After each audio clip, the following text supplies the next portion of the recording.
The lady who lives on the moon. Once upon a time, there was a beautiful warrior called Chang'e who was married to a brave and strong archer named Hui. The couple were both immortals who lived in the heavens, and both were well known for their brave acts of courage against many dangerous adversaries.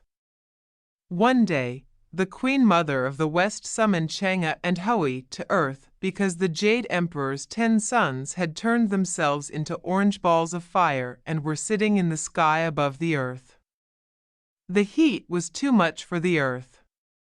10 burning suns in the sky meant that it was never night time, and the Earth never had a chance to cool. Soon the Earth dried up, the rivers turned to dust. Crops turned to ash, and the lands became barren. Hui was a very skilled archer who never missed his target. And so the brave warrior aimed up into the burning sky, and with his bow and arrow he shot down 9 of the suns from the sky. But Hui left 1 sun to circle the earth forevermore so that there would be both night and day. The Jade Emperor was very angry with Chang'e and Hui and banished them from the heavens for killing 9 of his sons, even though he knew that they had done wrong. And so Chang'e and Hui had to begin a new life as mortals living on earth. It was not very long before Chang'e grew restless with her new life. She did not like living on earth, and she missed the heavens and immortality. This restlessness soon turned to sadness, which then turned to anger at her banishment from the heavens. Hui felt guilty because he was the one who had used his bow and arrows to cast the Jade Emperor's sons from the sky, and so he thought that it was his fault that Chang'e had been banished from the heavens. One day, Hui went to see the Queen Mother of the West. "What am I to do?" he asked of the Queen. "It is my fault that Chang'e is now immortal." The Queen Mother felt very sad for Hui, so she gave to him an elixir of immortality. "Whoever drinks this elixir," said the Queen Mother of the West, "will be granted eternal life." "But there is only enough for 1 person," she warned, as she handed over the silver vial.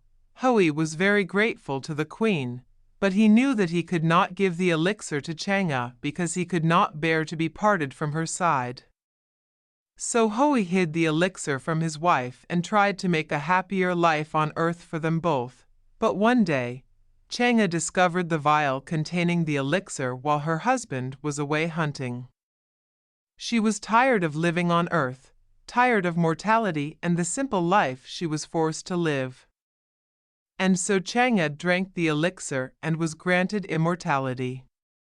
Suddenly her body became very light and drifted up into the sky.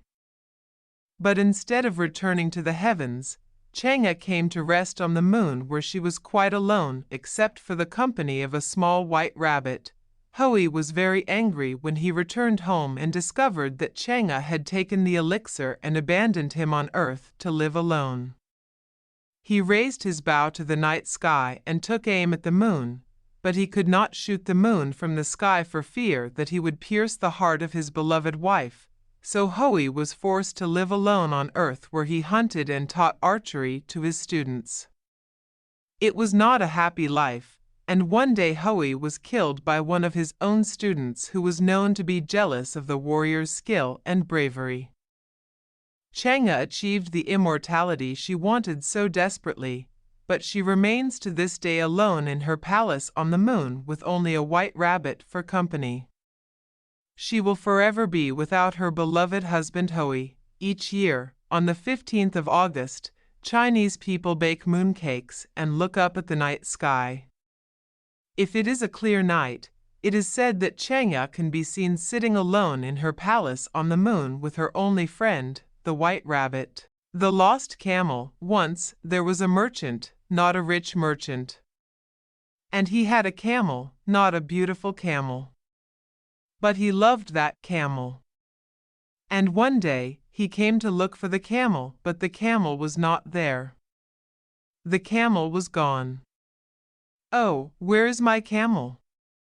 My camel, where is he?" And he looked all around in every direction. He searched high and low, but could he find his camel? Finally, he saw coming along the path towards him 3 strangers.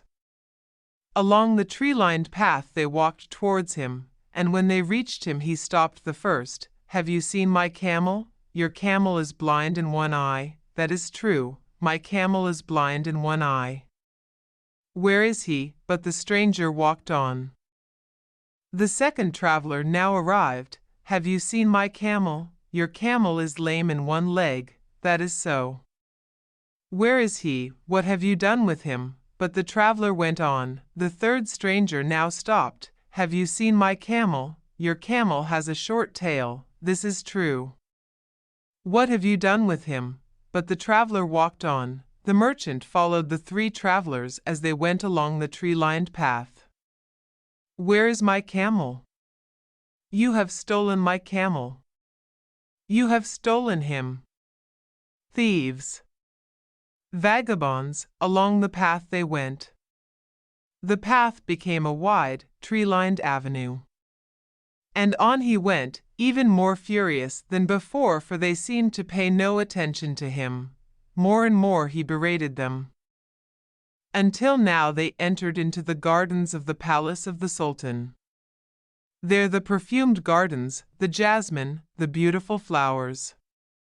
And there appeared the Sultan. "What is the meaning of all this noise? These strangers have stolen my camel." "How do you know this?" "They know that my camel is blind in one eye." "They know my camel is lame in one leg." "They know my camel has a short tail." "How do you know this?" asked the Sultan, and the first stranger spoke. "I know his camel is blind in one eye, for as we came along the tree-lined path and along the tree-lined avenue, the leaves had been torn from the branches of the trees that stood to the right of the path. The trees on the left side had not been touched." "How do you know his camel is lame in one leg?" "Following the tracks of the camel," said the second stranger. "It was clear by the footprints." "How do you know the camel has a short tail?" "It is clear his camel has a short tail," spoke the third stranger. There were drops of blood along the way. If the camel had a longer tail, he would have swept the insects aside that sucked the blood. "It is true," said the Sultan. "Your camel arrived in my gardens but a short time ago, and the camel was brought forth. Not a beautiful camel." But the merchant kissed his camel. "Oh, my camel!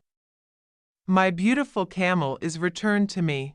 3 wise men. And the Sultan turned to the 3 travelers. "You are wise men indeed.